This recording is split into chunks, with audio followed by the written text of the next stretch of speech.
Hello all, welcome to my channel Learn and Fun with Neha. See, first of all, I would like to thank all my YouTube family for मुझे motivate करने के लिए, मुझे अच्छे अच्छे suggestions देने के लिए एंड ये सबसे मैं बहुत पूरा फ्रीक्वेंटली वीडियोस बनाने का ट्राई करूंगी। तो आज का हमारा जो टॉपिक है वो है share capital of the company, classification of share capital of the company. ठीक है, अगर आप मेरा चैनल फर्स्ट टाइम देख रहे हो तो do subscribe my channel, do share with your friends. Okay, तो बिना टाइम वेस्ट किए लेट्स स्टार्ट द वीडियो। सी, तो लेट्स स्टार्ट द वीडियो। आज हम क्या देखने वाले हैं? Classification of share capital of the company.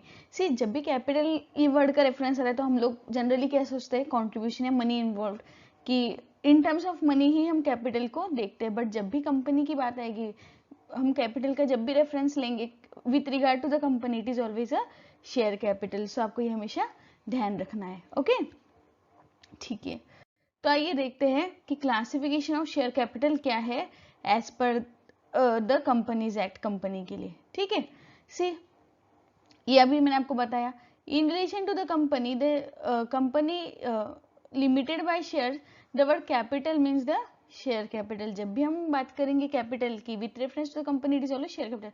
हम ऐसे कंपनी का कैपिटल कितना है, हम लोग ऐसा नहीं बोलते कंपनी का शेयर कैपिटल कितना है, कंपनी का कैपिटल कितना है, राइट?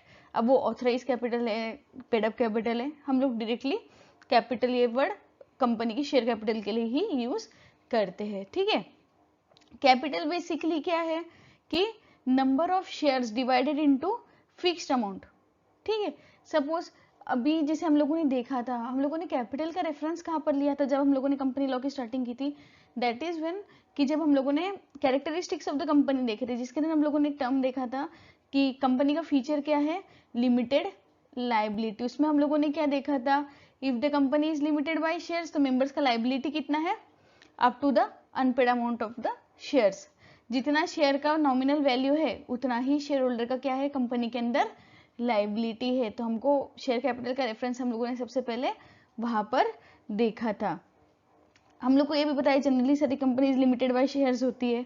ठीक है, तो ये शेयर जो है, तो कंपनी का जो शेयर कैपिटल है ये नंबर ऑफ शेयर्स में डिवाइड होता है, जिसकी वैल्यू क्या होती है? फिक्स्ड होती है। ठीक है, the capital in terms of the rupees divided into specified number of shares of a fixed amount each.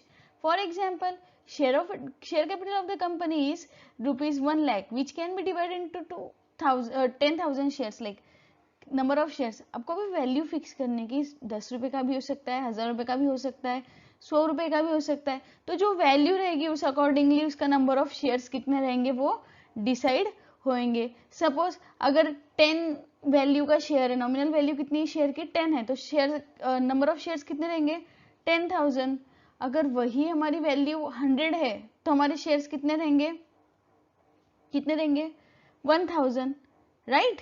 तो अकॉर्डिंगली कि कितने प्राइस क्या है नॉमिनल वैल्यू ऑफ शेयर का और कैपिटल कितना है, उस बेसिस पे हम लोग क्या करेंगे? नंबर ऑफ शेयर्स का कैलकुलेशन करेंगे। ठीक है, तो अगेन ऐसा कोई फिक्स नहीं है कि कंपनी का नॉमिनल वैल्यू शेयर का, एक शेयर का वैल्यू 10 रुपए होना चाहिए, 100 रुपए। It is up to the company, company को जैसा फिजिबल रहेगा कंपनी उतना नॉमिनल वैल्यू रखेगी वो शेयर का। ठीक है, तो अभी हम लोग को इसका रिक्वायरमेंट कब आता है? कि जब भी कोई कंपनी इनकॉर्पोरेशन का सोचता है कि मैं अभी कंपनी फॉर्म करूंगा, तो सबसे पहले उसको उसका कैपिटल डिसाइड करना पड़ता है कि मेरी कंपनी का मिनिमम कैपिटल कितना रहेगा, ऑथराइज कैपिटल कितना रहेगा, अभी इनिशियली पेड अप कैपिटल कितना रहेगा। तो वो टाइम पे हमारी सारी कंसेप्ट क्लियर होनी बहुत जरूरी है। ठीक है, सो अभी जिस कैपिटल के साथ में हम कंपनी रजिस्टर्ड करते हैं, that capital is known as nominal, authorised और registered capital. Suppose see, paid up capital and nominal capital, registered capital is different. ठीक है, सो अभी हम लोग उसका क्लासिफिकेशन प्रॉपरली देखेंगे। सबसे पहले ऊपर में क्या होता है? नॉमिनल, ऑथराइज और रजिस्टर्ड कैपिटल होता है। तो ये क्लॉज हमारे काय में होता है? मेमोरेंडम ऑफ एसोसिएशन का ये पार्ट होता है। जब भी मैं मेमोरेंडम ऑफ एसोसिएशन का वीडियो बनाऊंगी कि क्लॉजेस ऑफ एमओए, तब उसमें हम लोग ये इन डिटेल देखेंगे कि किस तरीके से कंपनी का कैपिटल का हम लोग एमओए के अंदर मेंशन करते हैं कि कंपनी का ऑथराइज कैपिटल इतना रहेगा, इतने नंबर ऑफ शेयर्स रहेंगे और इतनी वैल्यू के शेयर्स रहेंगे। हम ये एमओए के अंदर क्या करते हैं?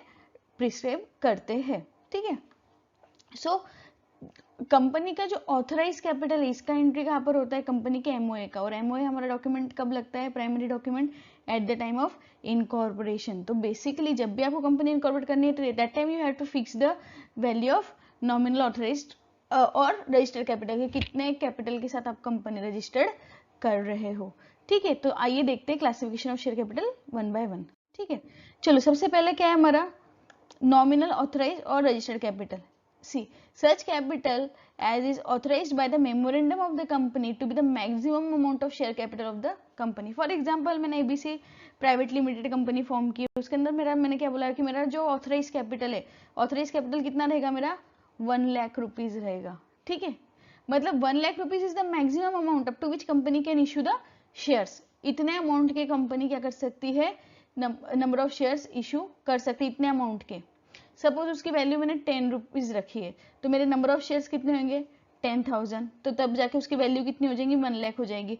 तो कंपनी मैक्सिमम कितना इशू कर सकती है, 10,000 शेयर्स इशू कर सकती है। सी अगेन, अब हम लोग जैसे स्टेप बाय स्टेप देखेंगे, कंपनी स्टार्टिंग में पूरे इशू करती है कि company step by step issue करती है, तो उस अकॉर्डिंगली हम लोग आगे के क्लासिफिकेशन देखेंगे। तो आपको नॉमिनल ऑथराइज रजिस्टर्ड कैपिटल समझ गया कि it is the maximum amount जितने से कंपनी क्या होती है, कंपनी का मैक्सिमम शेयर कैपिटल इतना हो सकता है।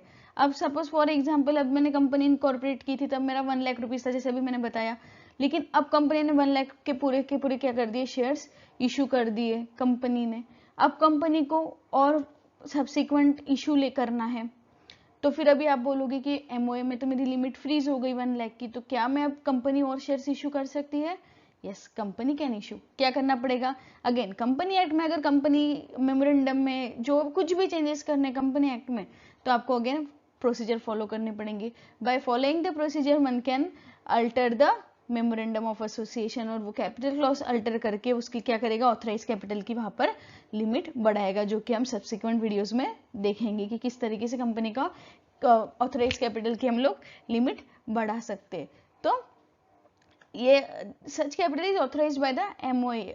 हमेशा नॉमिनल ऑथराइज और रजिस्टर्ड कैपिटल का हम लोग क्या करते हैं, it is authorise by the memorandum of the company. ठीक है, ये आपको हमेशा ध्यान रखना है। तो ये तो हो गया मेरा 1 लाख रुपीज का ऑथराइज कैपिटल।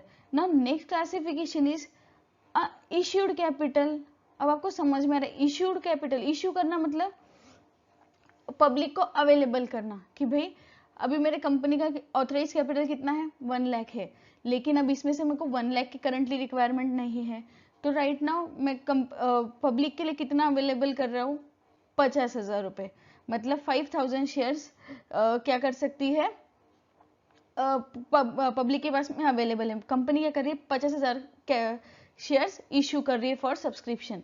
ठीक है, तो अब देखते हैं, such capital as the company issues from time to time for subscription, it is that part of authorized or nominal capital which the company issues for the time being for public subscription and allotment.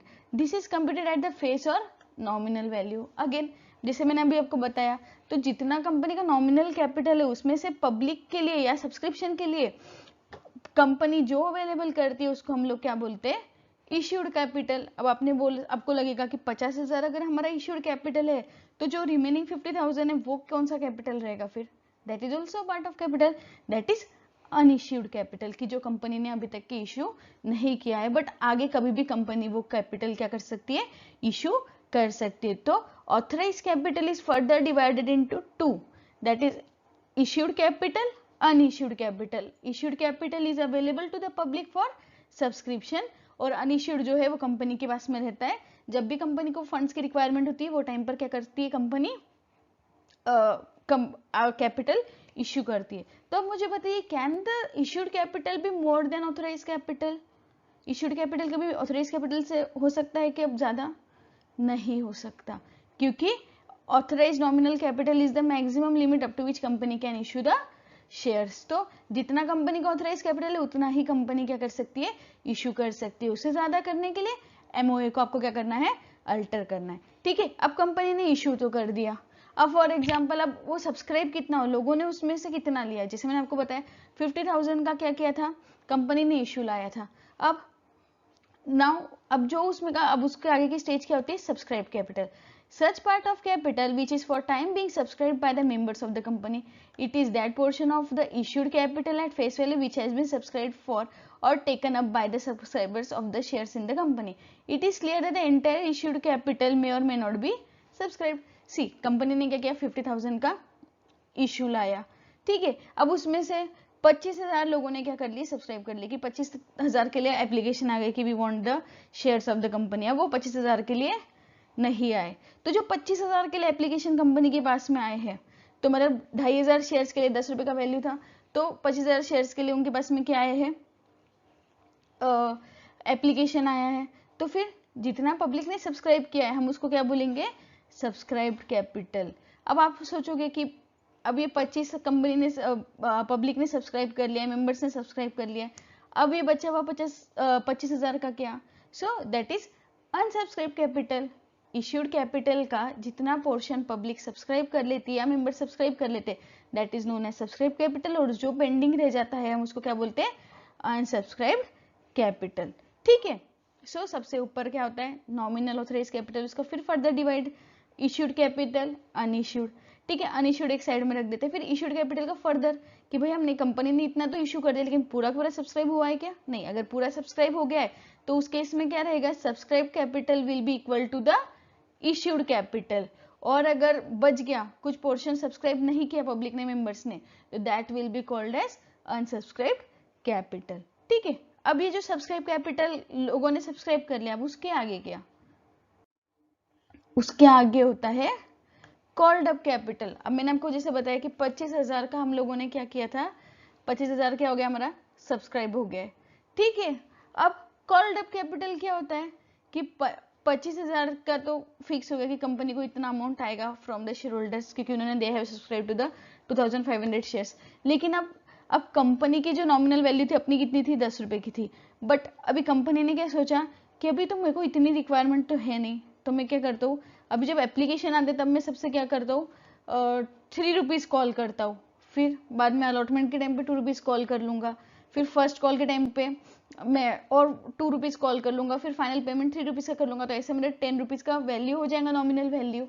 तो company instalment में भी अपनी जो capital के towards जो payment है, liability है share holder से, वो आस्क कर सकती है इन इंस्टॉलमेंट कि एप्लीकेशन के टाइम पे इतना दे दो, अलॉटमेंट के टाइम पे इतना दे दो, paid up capital first call के टाइम पे इतना दे दो, सेकंड कॉल के टाइम पे, या फिर फाइनल पेमेंट के टाइम पे इतना दे दो.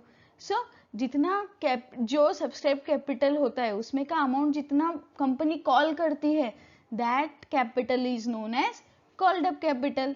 तो अभी देखो 25,000 में से कंपनी ने क्या किया, 10,000 कॉल कर लिया कि भाई अभी आप लोग इनिशियली पूरा पेमेंट मत कीजिए नॉमिनल वैल्यू का, उसमें से आप कितना पे कीजिए, अभी सिर्फ 10,000 पे कीजिए. ठीक है. सो such part of capital which has been called for payment, it is that portion that of the subscriber which has been called up or demanded by on the shares by the company. ये वो amount है जो company shares के against में call करती है, जितना भी पेड अप होता है. तो अभी इस जो कॉल्ड अप कैपिटल है, कंपनी क्या करती है, इसको इंस्टॉलमेंट में भी कॉल करती है. ठीक है. So that capital is known as called up capital. Again अब आपके मन में क्वेश्चन आएगा कि 25,000 में से 10,000 मैंने कॉल्ड अप किए थे, अब वो बच्चे भी रिमेनिंग 15,000 क्या है, that is uncalled up capital. हम उसको क्या बोलते हैं, अनकॉल्ड अप कैपिटल, जो कि कंपनी क्या करेंगी, कोई भी फ्यूचर डेट पे या जब भी कंपनी को रिक्वायरमेंट रहेंगी उस टाइम पे वो शेयर होल्डर से कॉल करेंगी. ठीक है. नाउ देन नेक्स्ट इज, अभी जो कंपनी ने तो मांग लिया कि भाई अभी आप इतना हमको पे कर दो. अब उसमें से जो शेयर होल्डर्स पे करते हैं एक्चुअल में, that capital is known as paid up share capital. See, such aggregate amount of money credited as paid up as is equivalent to the amount received as paid up in respect of the share issued, and also includes any amount credited as paid up capital in respect of shares of the company, but does not include any amount received in respect of such shares by whatever name called. So paid up capital में basically क्या आता है, जो company ने 10,000 रुपए call किए, तो अगर शेयर होल्डर्स ने पूरे के पूरे पे कर दिए तो that 10,000 is a paid up capital. ठीक है. और फिर अब आप बोलोगे 10,000 में से 5,000 का ही पेमेंट किया शेयर होल्डर्स ने, बच्चे 5,000 का पेड अप नहीं किया, तो what we will call that amount of 5,000. So that will be unpaid up share capital. कि जो पेड नहीं किया शेयरहोल्डर्स ने उसको हम किस में क्लासीफाई करेंगे, अनपेड अप शेयर कैपिटल। सो ऐसी साइकिल है। सबसे ऊपर ऑथराइज शेयर कैपिटल, ऑथराइज इतना मैक्सिमम लिमिट है कि भाई इतना कंपनी इशू करेगी, उसमें से फिर वो फर्दर फिर कंपनी को पूरे का रिक्वायरमेंट नहीं है तो कंपनी उसमें से कितना करेगी इशू, तो that capital will be known as issued capital. जो कंपनी इशू नहीं करेंगे हम उसको अनइश्यूड बोलेंगे। फिर इश्यूड कैपिटल में का कंपनी का कितना सब्सक्राइब होगा, that will be known as subscribe capital. जो पार्ट पब्लिक सब्सक्राइब नहीं करेंगे that will be known as unsubscribe capital. ठीक है, अब जो सब्सक्राइब्ड हो गया कैपिटल, उसमें से कंपनी जो अमाउंट कॉल करेगी पेमेंट के लिए towards the shares, that amount will be known as called up capital. जो अमाउंट नहीं कॉल करेगी, बैलेंस रखेगी, that we will call it as a uncalled up capital. अब अनकॉल्ड अप कैपिटल में से जितना एक्चुअल अमाउंट शेयरहोल्डर्स ने pay किया है, that amount is known as paid up share capital. और जो पे नहीं किया है that is unpaid up share capital. So इस तरीके से शेयर कैपिटल का पूरा क्लासिफिकेशन का टेबल है। So this is all about the classification of share capital of the company. See, types of the shares and the classification of shares both are different concept. In this video I have covered the classification of share capital. In next video or upcoming videos I will cover the types of share capital की exactly share capital के क्या types होते हैं। I hope आपको ये समझ में आया होगा। Thank you for watching. I hope आपको आज का वीडियो पसंद आया होगा। एंड यस, अगर आप चाहते हो मैं कोई स्पेसिफिक टॉपिक के ऊपर वीडियो बनाऊं तो प्लीज़ मुझे कमेंट सेक्शन में मेंशन कीजिए। मैं डेफिनेटली ट्राई करूंगी कि मैं आपका वीडियो का टॉपिक जल्द से जल्द कवर करूं। सो फिर मिलेंगे नेक्स्ट वीडियो में। Tata bye bye, be safe, bye bye.